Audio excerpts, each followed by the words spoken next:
तो चलिए शुरू करते हैं हमारी आज की कहानी। आंसुओं को रोक नहीं पा रहा था, मेरी आंखों से आंसू छलक ही पड़े। मैंने कहा, ठीक है, तुम्हें तलाक चाहिए तो 2 दिन के अंदर अपने नितिन से कहो कि अपने माँ बाप को राजी कर ले और आजमाइश नहीं दे सकता। और मेरी मोहब्बत प्रॉब्लम मैं सह लूँगा, लेकिन मैं तुम्हें बार बार अपनी नज़रों में खुद ही गिरा नहीं सकता। मेरे प्यार और की सीमा नहीं था, मैं इंतहा प्यार करने लगा था। रात का समय था और रात के 2 बजे सिर्फ के 5 मिनट के लिए यहाँ पे ट्रेन का रुकना था और अभी 1 बज रहा था।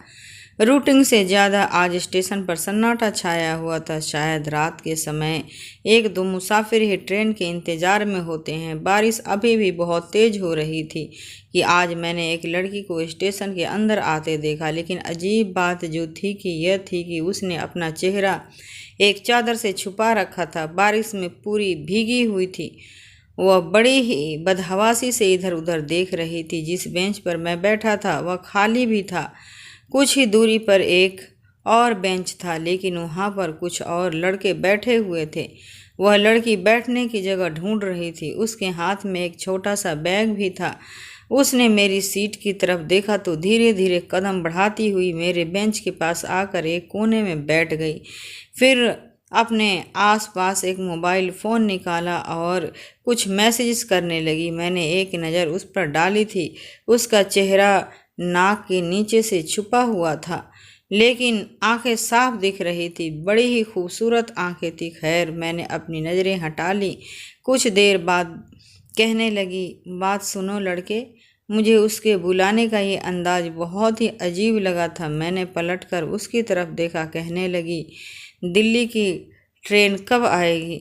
मैंने कहा, आधे घंटे तक आएगी। कहने लगी, क्या मुसीबत है, जल्दी नहीं आ सकती?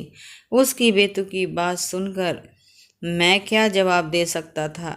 एक तो बारिश की वजह से मुझे इतना लंबा सफ़र करना पड़ रहा था। मैं तो इस सफ़र के बारे में सोच ही कर परेशान था।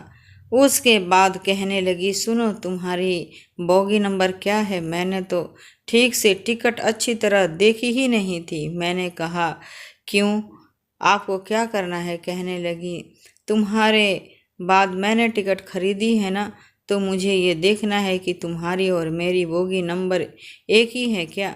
मैंने थोड़ा बोर होते हुए अपनी जेब से टिकट निकाली और अपने बोगी नंबर को और सीट नंबर बता दिया। उसने अपनी टिकट चेक की और हंसने लगी। कहने लगी, यह तो एक ही है, हमारी सीट भी बराबर की है।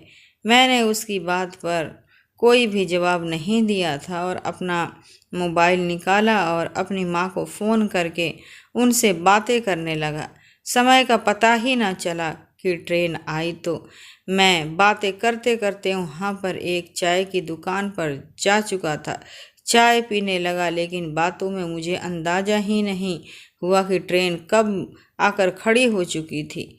मेरी माँ भी बातें करने में मौजूद थी। उनके किस्से कहानी शुरू होते तो ख़त्म ही नहीं होते थे। मुझे कहने लगी, वहाँ जाकर कुछ उल्टा सीधा मत खा लेना। मुझे पता है कि तुम खाने में बहुत ज़्यादा लापरवाही करते हो, साथ साथ चाय भी पीते रहते हो।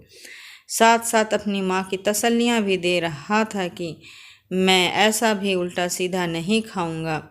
मैं बोल ही रहा था कि अचानक से बड़े ज़ोर से किसी ने मेरे कंधे पर हाथ लगाई। मैंने पीछे पलटकर देखा तो वो लड़की खड़ी थी। कहने लगी, डफर हो क्या हो गए हो? ट्रेन नज़र नहीं आ रही? जाना है या नहीं तुमने? उसकी बात सुनकर मैं ठीक से हैरान भी नहीं हो सका, क्योंकि ट्रेन वाकई जाने का हॉर्न बजा रही थी। मैंने फटाफट से तेज़ी से कदम बढ़ाए और अपने बेंच से अपना सामान उठाया और भागने के अंदाज से ट्रेन में सवार हो गया। वह लड़की तो मुझे बता के पहले ही सवार हो चुकी थी। मैं जाकर अपनी सीट पर बैठा, दो पहले से ही वहाँ मौजूद थे। इत्तेफाक किया था कि मेरे और उसके अलावा वहाँ पर कोई भी तीसरा मुसाफिर नहीं था। कहने लगी, मैंने अपनी ज़िंदगी में तुम जैसा सड़ा दिमाग लड़का नहीं देखा था। अगर मैं तुम्हें ना कहती तो ट्रेन छूट चुकी होती। फिर क्या करते तुम? मैंने कहा, आपका बहुत बहुत धन्यवाद। वैसे भी मैं बहुत ही दिए लिए मिजाज वाला लड़का था। लड़कियों से सीधे मुंह बात नहीं करता था। मेरा सारा फोकस अपनी बिजनेस की तरफ था। सीरियस टाइप का बंदा था और अपनी ज़िंदगी अपने कैरियर को लेकर बहुत ही सीरियस चला आ रहा था। अपनी ज़िंदगी में अस्त व्यस्त चीज़ें बिल्कुल भी पसंद न थी और चपड़ चपड़ बातें करने वाली लड़कियां तो बिल्कुल भी पसंद नहीं थी। रात के 2 बज चुके थे, इसीलिए मैंने यही ठीक समझा कि मुझसे सो जाना चाहिए।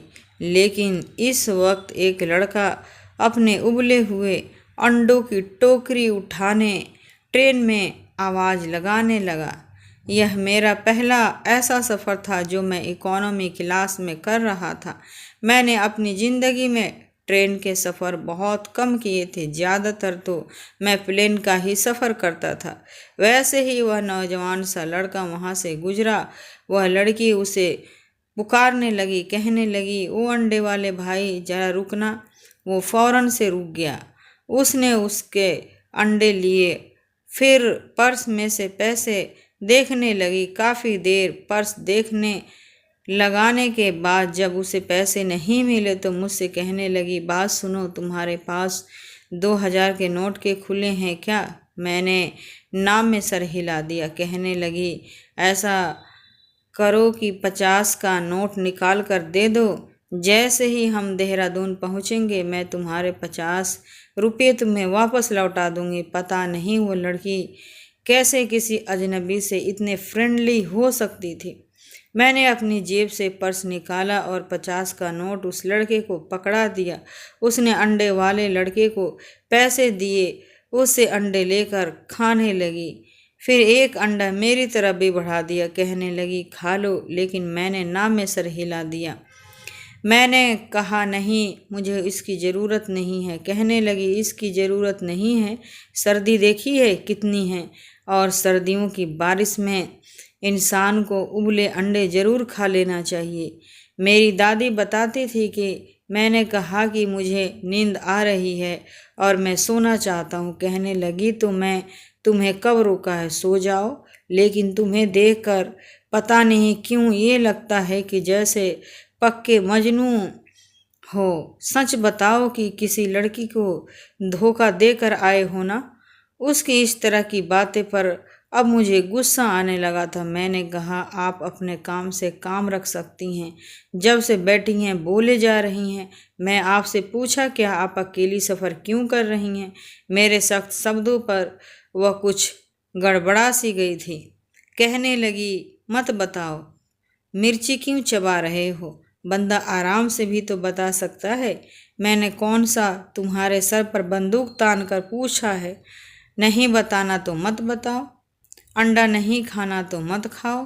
फिर अपना बैग सर के नीचे रख कर कहने लगी, देखो, मैं तो हक से नहीं रखती तुम्हें ये कहने का, लेकिन मेरी दादी ने कहा था कि जूते पहनकर सोने से न बिस्तर पर सांप आ जाते हैं। अब भी मुझे सांप से बहुत डर लगता है। तो भगवान के लिए अपने शूज़ उतार कर न साइड पर रख दो। जितनी वह देखने में खूबसूरत थी, पता नहीं बातें इतनी फालतू क्यों करती थी और मुझे बातूनी लड़कियों से चिढ़ थी। इसीलिए मैं उसे बहस नहीं करना चाहता था। इसीलिए अपने आराम से शूज उतार कर एक साइड पर रखे और अपनी जेब आंखों पर बाजू रख कर सोने की कोशिश करने लगा। लेकिन मैं नहीं जानता था कि अगले आने वाली स्टेशन पर मुझे कयामत टूट पड़ेगी। अगला स्टेशन आते ही कुछ नौजवान गाड़ी में सवार हुए जिनके हाथों में पिस्टल थी। जैसे ही वह लड़के ट्रेन पर सवार हुए तो वहां से टिकट चेकर ने उन्हें रोकना चाहा तो उन्होंने बंदूक दिखाई। कहने लगे, हम किसी की तलाश में हैं, इसीलिए हमें रोकेगो तो तुम्हें ही गोली मार देंगे। मेरी आंख खुली थी। मैंने अपनी आंखों से बाजू हटाया तो टिकट चेकर ये कह रहा था कि देखो, हम आपके एक केबिन में घुसने नहीं दे सकते। वह कहने लगे, अगर तुमने हमें रोकने की कोशिश की तो यह जान लो कि हमारे हाथ बहुत ऊपर तक है, समझो ये हमारी इज्जत का सवाल है। खैर, मुझे बाहर होने वाले शोर से कोई ख़ास मतलब नहीं था। मेरी नज़र उस लड़की पर पड़ी तो वह अपना पूरा चेहरा छुपाए डरी सहमी सी बिल्कुल खिड़की के बाहर देखे जा रही थी। मैंने गौर किया तो उसका शरीर धीरे धीरे कांप रहा था। हालांकि देखने में नहीं लगता था कि वो इतनी डरी डरपोक टाइप की लड़की थी। खैर, कुछ लड़के हमारे केबिन में आ गए। मैं बैठ गया।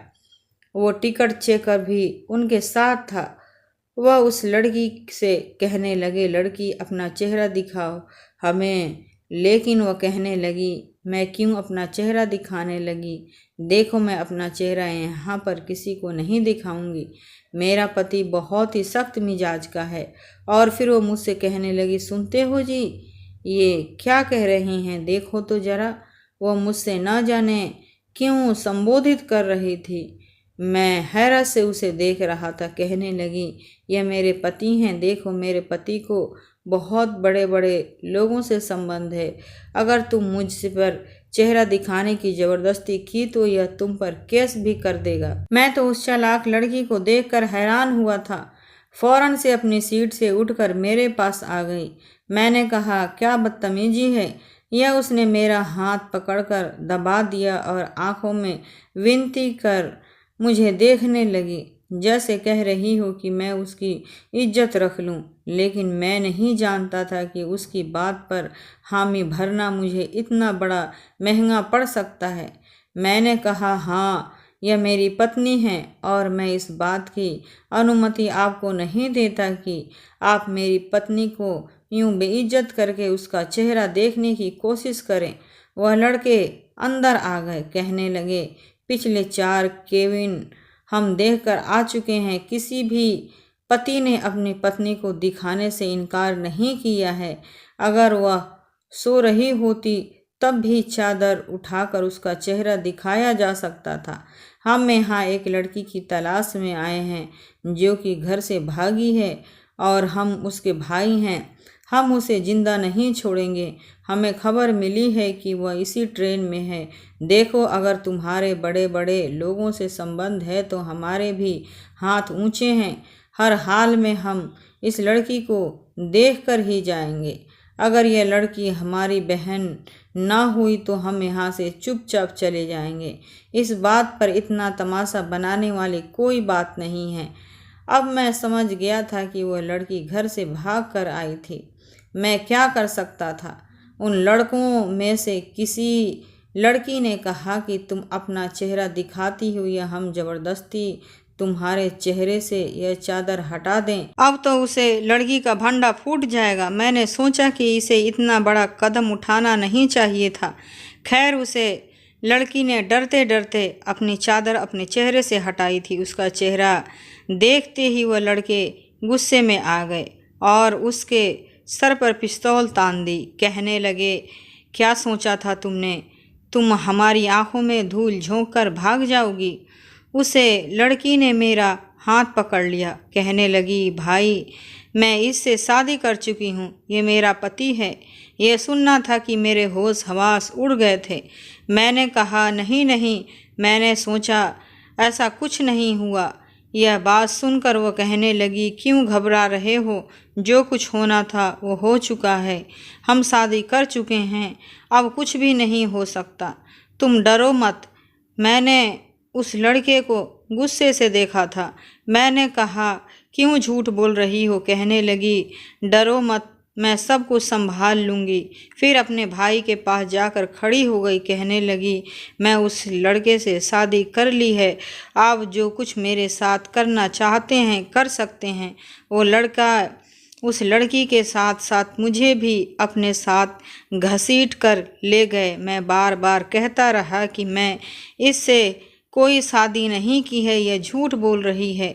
लेकिन वह कहने लगी, अभी कुछ देर पहले ही तुम खुद कह रहे थे कि आप क्यों उसे बात में मुकर रहे हो। वह उस लड़की के साथ साथ मुझे भी अपने साथ ले गए। उसे लड़की के 5 भाई थे और उसके चाचा और ताया भी थे। सारा खानदान एक बहुत बड़े घर में रहता था। सारे ही मर्द घेर कर बैठ गए। मैं कह कर थक गया था कि यह लड़की झूठी है, मेरी इससे कोई शादी नहीं हुई है। लेकिन वह लड़की बार बार यही कह रही थी कि यह आप लोगों के वजह से डर कर इनकार कर रहा है। और फिर कहने लगी, आप लोगों को हमें मार के क्या मिलेगा? वैसे भी यह कोई छोटा मोटा मामूली सा आदमी थोड़ी है, अच्छा खासा बिजनेसमैन है। देखो इसके कपड़े देखो, क्या कोई गरीब लगता है? उससे समय मैं पैंट कोट में और टाई में लगा रखा था, क्योंकि मुझे तो प्लेन में सफ़र करके मीटिंग के लिए जाना था। तेज़ बारिश की मजबूरी मुझे स्टेशन पर ले आई थी और वह लड़की मेरे हुलिये को नाजायज़ फ़ायदा उठा रही थी। उसके चाचा पापा मुझे मेरे काम के बारे में पूछने लगे। मैंने कहा कि मैंने इस लड़की को कभी नहीं देखा है। फिर मैंने उन्हें अपने बिजनेस का भी बता दिया। मुंबई शहर में जाने माने बिजनेसमैन में मेरी गिनती होती थी। यह सुनकर वो कहने लगे, फिर क्यों तुम्हें भागने की क्या ज़रूरत थी? तुम ऐसे भी रिश्ते भेज दे तो हम तुम्हारा रिश्ता स्वीकार कर लेते। मैं तो उनकी बात सुनकर हैरान हुआ था। मैंने कहा, आपको समझ क्यों नहीं आती है कि आपकी बेटी झूठ बोल रही है? वह कहने लगे, देखो जो हो गया सो हो गया, लेकिन हम नहीं चाहते कि हमारी बच्ची भाग कर जाए। तुम मंदिर में शादी कर चुके हो ठीक है, लेकिन हम अपनी पूरी बिरादरी के सामने दोबारा से पूरी रीति रिवाज के साथ तुम्हारी शादी करवाएंगे, ताकि सबको पता चल सके कि जो कुछ भी हुआ है हमारे रजामंदी से हुआ है। क्योंकि शुभांगी और तुम्हारी शादी की खबर सब किसी के पास नहीं पहुंची है। मेरे नाना कहने पर भी मेरी शादी अगले ही दिन शुभांगी से कर दी गई। उन्हें अपनी बेटी की बात पर भरोसा था, लेकिन मेरी बात पर नहीं। वह लोग कुछ बदमाश टाइप के थे। मुझे घर से निकलने ही नहीं दिया, एक कमरे में बंद करके रख दिया। अपने यह तो सुना होगा कि लड़कियों के साथ ज़बरदस्ती की जाती है, लेकिन एक लड़का होते हुए मैं बेबस हो चुका था। उन्होंने मेरी माँ को भी बुला लिया था, जो इक्का दुक्का मुझे देखे जा रहे थे। मुझसे कहने लगी, शिवांगी ये कौन सी मीटिंग थी तुम्हारी, और तुमने लड़की पसंद कर ली थी तो मुझसे बात करते शर्म नहीं आई तुम्हें, किसी की बच्ची को घर से भगाते हुए? मैंने कहा, माँ आप भी मुझे ऐसे ही समझती हैं। कहने लगी, सब कुछ तुम्हारे सामने है और क्या समझूं? मैं तुम्हें चुप रहने में ही भलाई समझी थी। उस लड़की के नाटक में उसके 2 मिनट का साथ देना मुझे बहुत महंगा पड़ गया था। शादी के बाद मुझे उस लड़की को विदा करा करके अपने घर भी लाना पड़ा। पूरे रास्ते में उस लड़की से बात तक नहीं की थी, क्योंकि मेरी माँ भी गाड़ी में मौजूद थी। ये सोचा कि कमरे में ले जाकर उसकी अच्छे से खबर लूँगा। ये क्या खेल खेला है उसने मेरे साथ, यह क्या तमाशा बनाया था मेरा। लेकिन जैसे ही मैं कमरे में दाखिल हुआ, वो लड़की हंस रही थी। कहने लगी, शुक्र है सब कुछ ठीक हो गया, वरना मुझे तो लगा था कि मेरे घर वाले मुझे जान से ही मार डालेंगे। फिर कहने लगी, तुम तो बहुत दौलतमंद थे, इसीलिए मेरे घर वालों ने कुछ भी नहीं कहा। मैंने कहा, तुम्हारा दिमाग तो ठीक है, ये क्या खेल खेला है तुमने मेरे साथ? ये कहने लगी, मेरी मजबूरी थी। असल में मैं किसी लड़के से मोहब्बत करती हूँ, लेकिन प्रॉब्लम ये थी कि वह अमीर नहीं है। मैं जानती थी कि मेरे घर वाले कभी भी मेरी शादी उस लड़के से नहीं करने लगेंगे।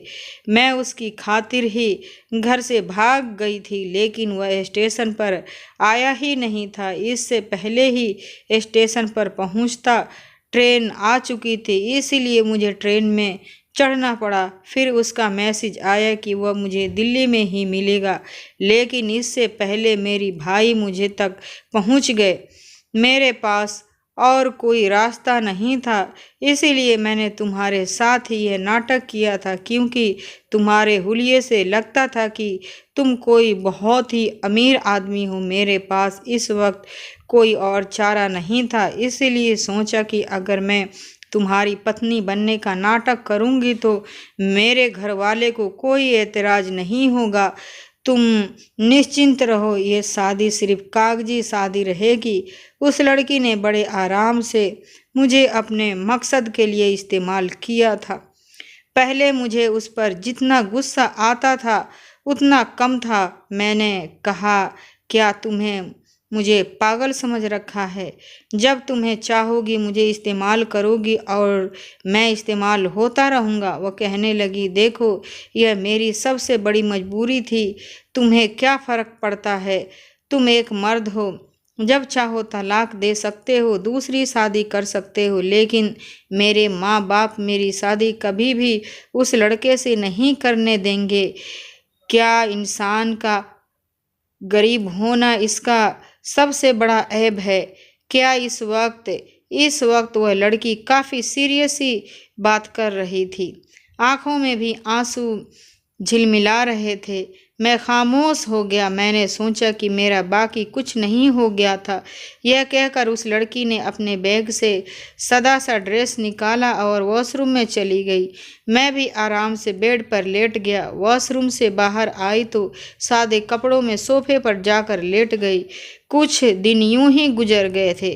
फिर मैंने उसे कहा कि कहाँ है तुम्हारा आशिक? कहने लगी कि उसके पापा बहुत ही सख्त हैं और उन्हें भी शक हो गया है कि वो मुझसे मोहब्बत करता है। फिर कहने लगी, असल में मेरे भाई गुंडे हैं, नहीं तो उनसे तो हर कोई डरता है उनसे, इसीलिए उसके पापा ने उसे पर सख्ती की है। अभी वह मुझसे शादी नहीं कर सकता, लेकिन तुम देखना, एक दिन उसके पापा के शक खत्म होगा तो मुझे तलाक दे देना और फिर वह लड़का मुझसे शादी कर लेगा। तुम्हारी भी जान छूट जाएगी और मैं भी अपने नितिन के पास चली जाऊंगी। यह बात तो बड़ी खुशी होकर बता रही थी। अब मुझसे अक्सर नितिन की बातें करने लगी थी कि वह लड़का बहुत अच्छा है, उसके साथ यूनिवर्सिटी में पढ़ता था, लेकिन अभी उसकी जॉब नहीं लगी है, अपनी जॉब के चक्कर में भाग दौड़ कर रहा है। एक बार मैंने उसे कहा कि तुम्हारी शादी मुझसे हो चुकी है, कल की वह तुम पर शक नहीं करेगा। मेरी बात सुनकर वो हंसने लगी, कहने लगी, नहीं करेगा। मैं उसे बता दिया है कि तुम बहुत ही अच्छे शरीफ इंसान हो और मैं यह जानती हूँ कि तुम मेरे साथ कुछ नहीं कर सकते। उसके बाद वह फिर से मुस्कुराने लगी। मैंने कहा, मुझे कुछ करना भी नहीं। कहने लगी, हाँ मुझे पता है, इतनी हिम्मत नहीं है तुम्हें। यह सुनकर मुझे कुछ अजीब सा लगा था। मैंने कहा, हिम्मत की बात मत करो, हिम्मत तो बहुत है, कहने पर आओ तो बहुत कुछ कर सकता हूँ। मेरी बात सुनकर उसकी चलती हुई जुबान रुक गई थी। मैं उसके पास आ गया। मेरा इरादा उसे थोड़ा सा तंग करने का था, क्योंकि मेरी इस किस्मत पर उसका रंग चढ़ा हुआ था। वो कुछ डर कर मुझसे पीछे हटी। मैंने कहा, तुम मेरी पत्नी हो और फिर यह एक कमरे में सोते हैं, और जहाँ तक मर्द एक औरत को अकेले हो, फिर पति पत्नी भी हो तो कभी भी कुछ भी हो सकता है। मेरी बात सुनकर कहने लगी, खबरदार जो तुमने कुछ ऐसा वैसा किया। मैंने कहा, मुझे कौन रोक सकता है। यह कहकर मैंने उसके चेहरे की उड़ी हुई हवाइयाँ देख रहा था, अपनी हंसी भी रोकने की कोशिश कर रहा था। वह जो खुद को अभी तक मुझ पर बहादुरी साबित कर रही थी, मेरे कुछ शब्दों में ही बेहद घबरा गई थी। कुछ देर तक मैं उसके चेहरे को देखता रहा, वो बेहद हसीन थी। फिर मैंने जल्द ही अपनी नज़रें हटा ली और हंसने लगा। मेरे यूं भी हो सकता है हंसी पर वह मुझे हैरत से देखने लगी। मैंने कहा, मजाक कर रहा था, तुमसे मैं कभी भी ऐसी लड़की से कोई भी रिश्ता नहीं बना सकता जिसके दिल में कोई और हो, इसलिए बेफिक्र रहो। मेरी बात सुनकर उसकी सांसें बाहर हुआ था। कहने लगी, आगे से ऐसा मजाक मत करना, मैं कभी भी कुछ और नहीं सोच सकती। बहुत मोहब्बत करती हूँ नितिन से। मैंने कहा, हाँ मैं समझ सकता हूँ, जिसके खातिर तुम घर छोड़ सकती हो उसके लिए तुम कुछ भी कर सकती हो। उस लड़की ने मुझे 1 महीने का समय मांगा था। मुझे लगा बस 1 ही महीना है, लेकिन मैं नहीं जानता था जैसे जैसे समय गुजरेगा मेरे दिल में दुनिया बदलने लगेगी। उसका व्यवहार मेरी माँ के साथ बहुत दोस्ताना था। दोनों ही बातूनी टाइप के थे। मेरी माँ उसके आने पर बहुत खुश थी। मेरे साथ भी वह बड़ी बेतुकी बातें करती थी। एक बार मैं कमरे में आया तो वह चिप्स खा रही थी। जमीन पर चॉकलेट के रैपर गिरे पड़े थे। कमरे का हुलिया भी कुछ बिगड़ा हुआ था और वह टीवी पर मूवी देख रही थी। मैंने कहा, यह सब क्या है? तुम्हें तमीज है? ऐसे रहते हैं कमरे में?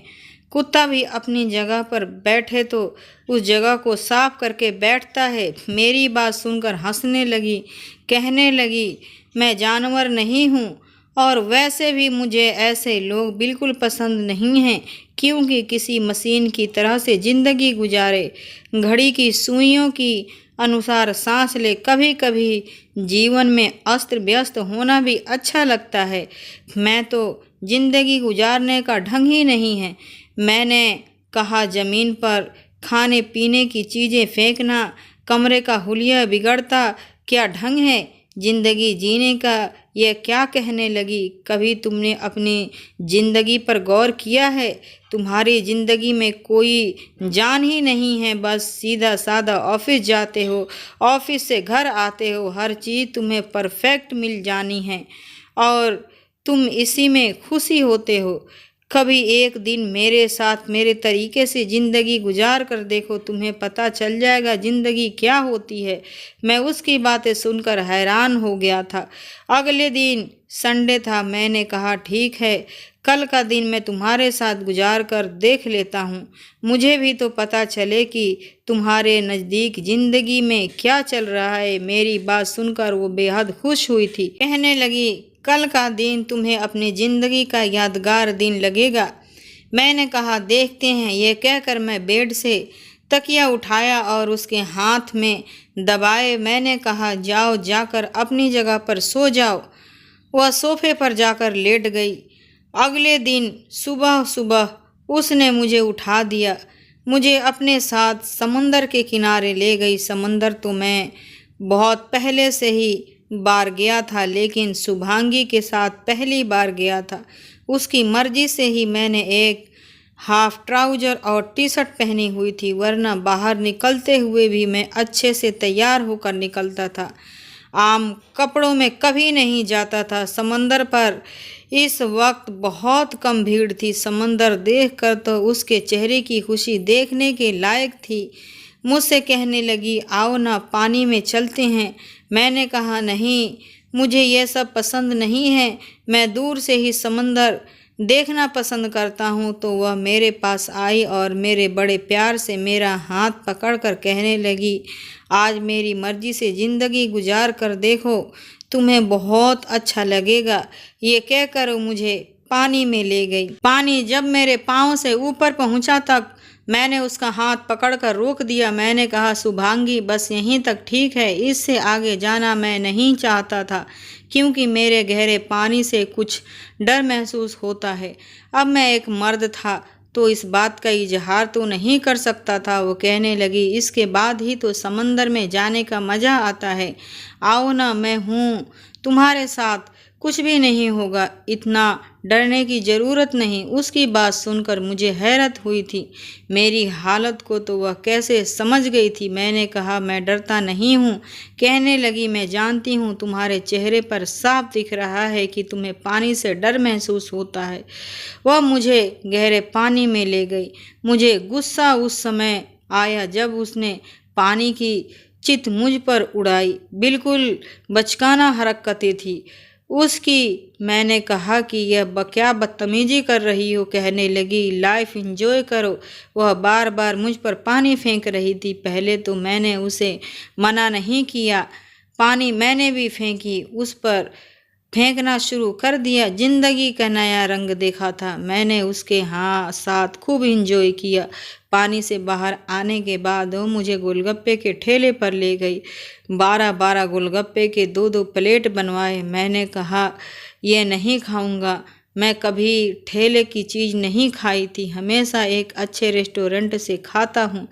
मैं तुम्हें खाना तो बहुत शौक खा सकती हो। कहने लगी, यही तो प्रॉब्लम है तुम्हारी, तुमने अपने आप को बस बंद कर रखा हुआ है कि ब्रांडेड पानी ही पीना है और अच्छे महंगे रेस्टोरेंट से ही खाना खाना है। ऐसा नहीं होता। मेरे साथ मुकाबला करो, जो हम दोनों से पहले गोलगप्पे ख़त्म करेगा, हारने वाला उसकी एक बात जरूर मानेगा। पता नहीं क्यों, लेकिन मैं उसकी बात पर तैयार हो गया। मुझे उम्मीद नहीं थी कि मैं उसे जीत गया था।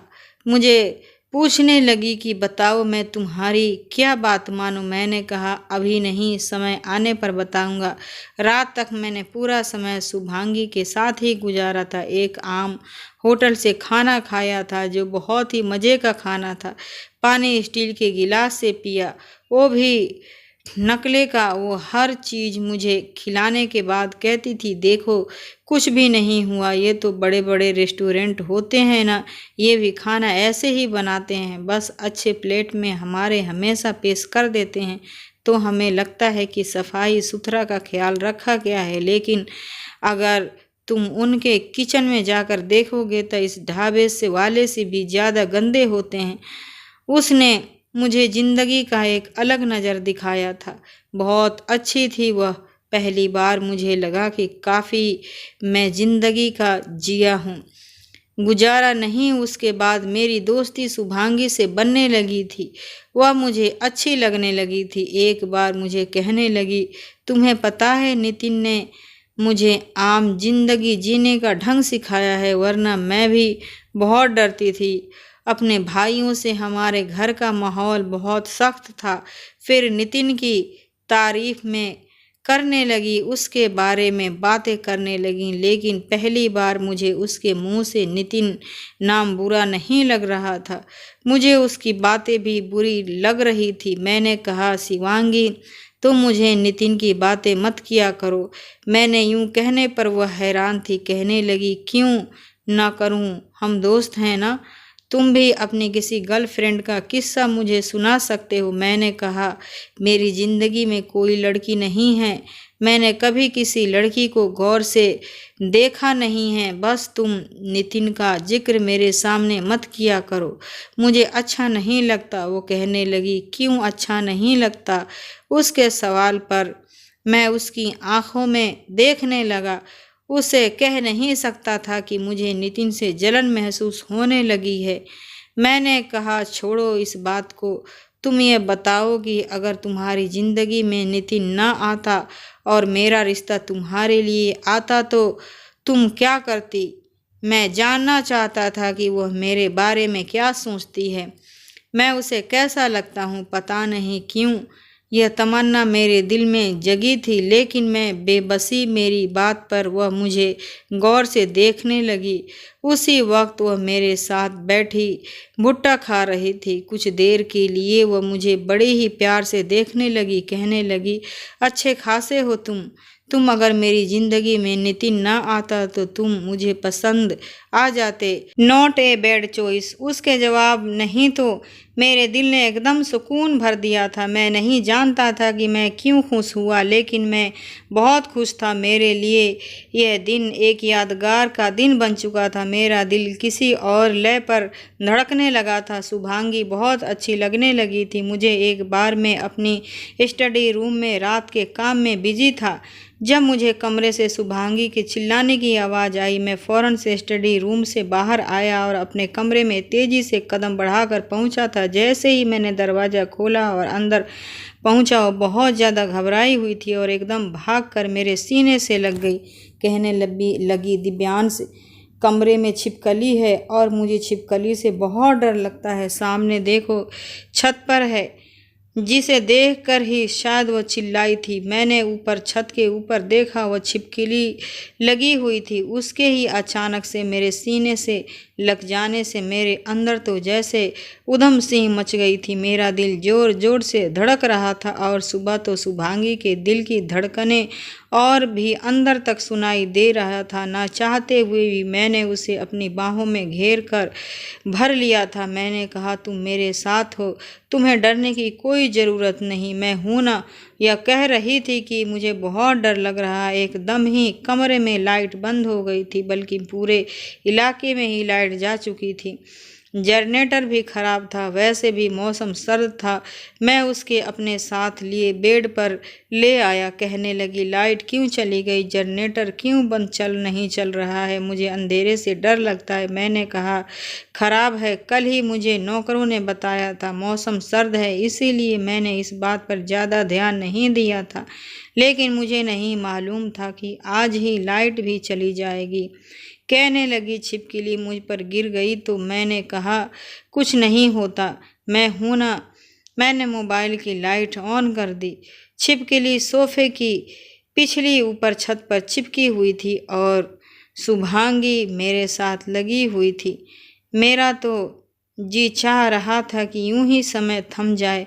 अंदर से मेरे अंदर दिल में शोर मचाकर चैन छीन रहा था। कह रहा था, तुम्हारी पत्नी है, तुम इसकी मांग में सिंदूर भरा है, 7 फेरे लिए हैं, तुम इस पर पूरा हक रखते हो। अपनी मोहब्बत दोगे तो भूल जाएगी नितिन को। लेकिन चाहते हुए भी मैं भी उसके साथ कोई शरारत न कर सका। मैंने शुभांगी को खुद से पीछा किया, उसे कहा कि तुम सो जाओ, मैं खिड़की खोल देता हूँ, ये छिपकली बाहर चली जाएगी। लेकिन उसने मेरा हाथ पकड़ लिया। कहने लगी, आज सोफे पर नहीं लेटूंगी, मैं यही बेड पर आराम आपके साथ लेट जाती हूँ, क्योंकि मुझे बहुत डर लग रहा है। मैं भी शायद ऐसे ही किसी मौके की तलाश में था। उसका हाथ थाम कर उसके पास ही लेट गया। कमरे में हल्की सी रोशनी थी और उसमें उसकी सफ़ेद दूधिया रंगत चमक रही थी। जी चाह रहा था आज सारी हदें पार कर दूं, उसे अपनी मोहब्बत दे दूं, कि उसे सारा बोर कर दूं, लेकिन नहीं कर सकता था, क्योंकि उसके दिल में मैं नहीं था। वह जगह गहरी नींद में सो गई थी। मैं अपना हाथ उसके हाथ से छुड़ाया और सोफे पर जाकर लेट गया। कुछ देर मेरी नज़रें शुभांगी पर बेखुदी से उठने लगी थी। मैं नहीं जानता था कि मेरी इन नज़रों को नौकरों ने भी भांप लिया था। एक बार मैं ऑफिस के लिए तैयार हो रहा था, जब शिवांगी गुस्से में कमरे में दाखिल हुई और मेरे बराबर आकर खड़ी होकर कहने लगी, तुम्हें शर्म नहीं आती? मुझे बुरी बुरी नज़रों से मुझे देखते हो। अब तो नौकरों ने भी यह बात नोट की है। कितनी बुरी बात है, मैं तुम पर कितना भरोसा करती हूँ। मैंने कहा, कैसी नज़रों से देख रहा हूँ तुम्हें, बताओ मुझे क्या कहा है नौकरों ने? कहने लगी कि यह तुम मुझे टेढ़ी नज़रों से देखते हो, तुम्हें घर की नौकरों का भी लिहाज नहीं है और मुझे खुलेआम मोहब्बत से निहारते रहो। मैंने गीता को यह कहकर समझाया कि वह मेरा पति है तो वह मुझे कैसे भी नज़रों से देख सकता है, लेकिन उसे वह थोड़ी पता है कि हमारा रिश्ता सिर्फ कागजी रिश्ता है। लेकिन तुम तो जानते हो, तुम्हें अपनी मर्यादा में रहना चाहिए। उसके बाद मैं उसकी और भी करीब आ गया। मैंने कहा, गौर से देखो मुझे, मैं तुम्हें बहना लगता हूँ, कैसे टेढ़ी आँखों से देख सकता हूँ तुम्हें कोई भी रहेगा और तुम उसकी बात मान जाओगी। मैं तुम्हें सिर्फ 2 तरह से देखता हूँ, बस एक बहुत इज्जत से और दूसरा मोहब्बत से। अब बताओ इसमें बुरी नज़र कौन सी है? मेरी बात सुनकर पहली बार वह नर्वस हुई थी, फौरन से कमरे से बाहर निकल गई। मैं भी मुस्कुराने लगा था, लेकिन कुछ ही दिन बाद उसने धमाका मेरे सर पर किया था। मैं कमरे में आया तो बहुत ही खूबसूरत सी साड़ी पहनकर तैयार थी। मेरा दिल तो उसे देखकर बेईमान होने लगा था। कहने लगी, बताओ कैसी लग रही हूँ। मैंने कहा, बहुत अच्छी लग रही हो। कहने लगी, पता है नितिन का फ़ोन आया था, कह रहा था उसे नौकरी मिल गई है। आज उसने मुझे खाने पर बुलाया है। कह रहा था अपने माँ बाप को भी जल्दी राज़ी कर लेगा। बस मैं अब कुछ ही दिन की मेहमान हूँ तुम्हारे पास, फिर हमेशा के लिए चली जाऊंगी। यह सुनकर तो मेरे दिल पर एक घूसा सा लगा था।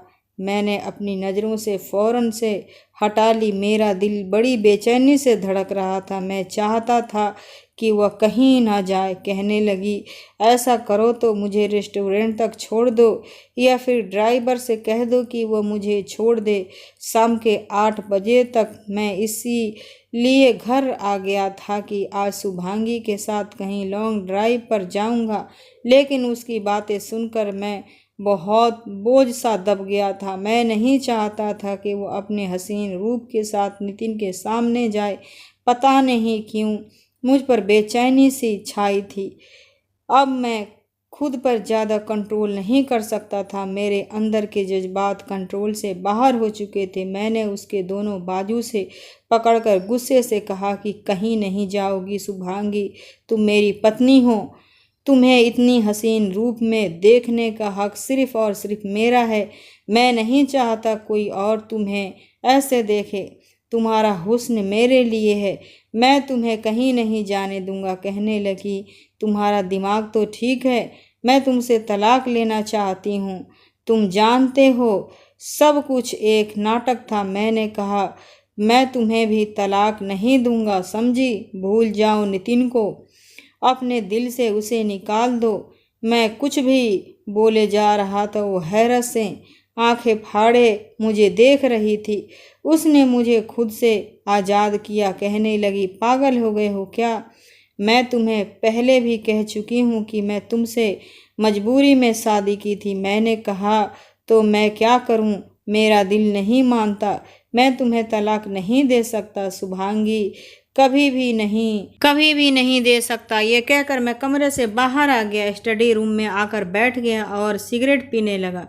कुछ देर बाद ही वो मेरे कमरे में आई थी। काफ़ी गुस्से में थी, रो रो कर आंखें भी लाल हो चुकी थी। कहने लगी, मैं मर जाऊंगी नितिन के बगैर। मैंने उससे मोहब्बत की है, तुमसे नहीं। दिव्यांश, मुझे तलाक चाहिए। मैं बड़ी मुश्किल से ये बात बर्दाश्त की थी। अपनी आंखों में आने वाले आंसुओं को रोक नहीं पा रहा था। मेरी आंखों से आंसू छलक ही पड़े थे। मैंने कहा, ठीक है, तुम्हें तलाक चाहिए।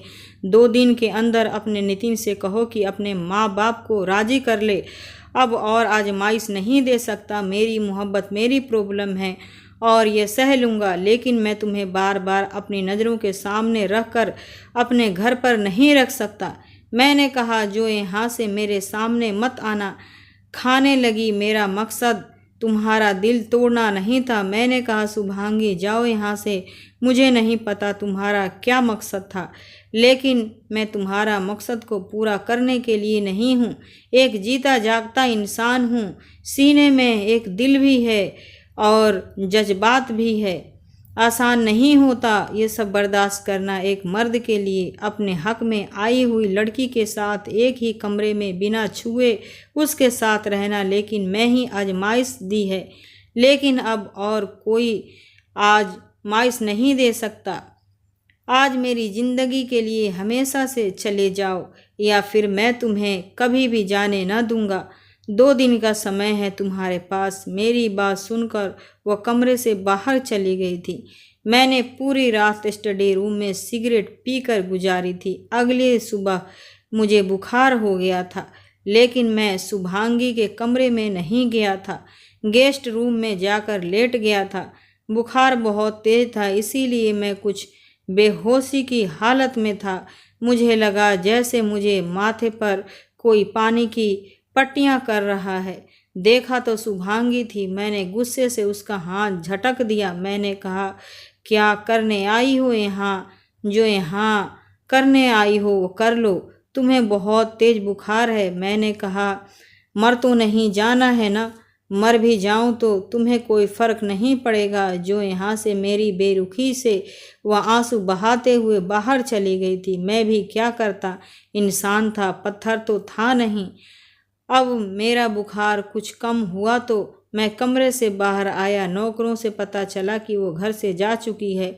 2 दिन बाद मैंने बड़ी मुश्किल से कटा काटे थे कि अब वह वापस नहीं आएगी। मैं अपने वकील से डिवोर्स पेपर रेडी करने के लिए कह दिया था। मेरी माँ अलग परेशान थी, मुझसे कहने लगी, कब तक शुभांगी मायके में बैठी रहेगी? मुझे तो अपना घर खाली खाली लग रहा है। दिव्यांश, जो उसे वापस लेकर आओ। मैंने कहा, माँ अब वह कभी वापस नहीं आएगी। कहने लगी, क्यों नहीं आएगी? मैंने कहा, मन मेरा शुभांगी से झगड़ा हो गया है और मैं उसे तलाक दे रहा हूँ। मेरी बात सुनकर मेरी माँ चौंक उठी थी और मेरे मुंह पर एक थप्पड़ मार दिया था। कहने लगी, जरा सी बात पर तलाक दोगे उसे? जान न ले लूँगी मैं तुम्हारी। मैंने कहा, माँ मेरी जान ही तो निकल चुकी है। पता नहीं क्यों वह मेरी जिंदगी में आई थी। मेरा सब कुछ मुझसे छीन चुकी है। वकील ने डिवोर्स के पेपर तैयार कर दिए थे। मैंने शुभांगी को कॉल की। पहले घंटी पे ही उसने फ़ोन उठा लिया था। मैंने कहा कि तलाक के पेपर तैयार हो गए हैं, तुम कोर्ट में ही आ जाना। अपनी तरफ से उसने मुझे कोई जवाब नहीं दिया था। अगले दिन कोर्ट में वकील के सामने वह मौजूद थी, लेकिन आंखें बुरी तरह से सजी हुई थी। मैंने बस एक नज़र उसे देखा था और दिल तड़प रह गया था। अब वह क्यों रो रही थी? उसकी हर खुशी उसे मिल जा रही थी। फिर रो रो कर उसने आंखें क्यों सजा रखी थी? उसने रखा सामने तलाक के पेपर पर साइन करने से पहले मेरे हाथ बुरी तरह से कांप रहे थे। मेरा जी चाह रहा था कि मैं उन पर साइन करूं। मेरे हाथों की कबकबाहट शुभांगी भी देख रही थी। एकदम ही उसने वह कागज फाड़े और फाड़कर कई टुकड़ों में बांट दिए। फिर मेरे साथ लेकर रोने लगी। कहने लगी, दिव्यांश, जब से मैं तुम्हारा घर छोड़कर आई हूँ मुझे एक पल भी चैन नहीं आया है। बार बार मुझे तुम्हारा ख्याल आता रहा है। फिर मुझे एहसास हुआ कि शादी मजाक नहीं होती और ना ही अग्नि के समक्ष लिए 7 फेरे मजाक होते हैं। दिल में डोरियों की बांध रख लेती है। मैं नितिन से इनकार कर दिया है। उसे कह दिया है कि मैं उसे शादी नहीं कर सकती। वो ऐसे ही बेवकूफ़ थी। उसे यह तक एहसास नहीं था कि मैं सामने वकील अपनी मर्जी कुर्सी पर बैठे मेरे सीने से लगे इजहार मोहब्बत करते हुए हैरत से देख रहा था और सुन भी रहा था और साथ ही नज़रें झुकाए मुस्कुरा भी रहा था। मैंने उसके कान के करीब जाकर कहा, शुभांगी, हम अकेले यहाँ नहीं हैं, घर जाकर बात करेंगे। मेरी बात सुनकर एकदम मुझे पीछे से हटी। वापस का सफ़र मेरे लिए खुशियों से भरा था, क्योंकि मेरी पत्नी मेरे साथ थी। वो समझ गई थी कि शादी हो। आपको यह वीडियो कैसा लगा कमेंट बॉक्स में जरूर बताएं। मेरे इस चैनल को सब्सक्राइब जरूर करें, क्योंकि मैं आपके लिए लाती हूँ सबसे ओरिजिनल कहानियाँ। शुक्रिया।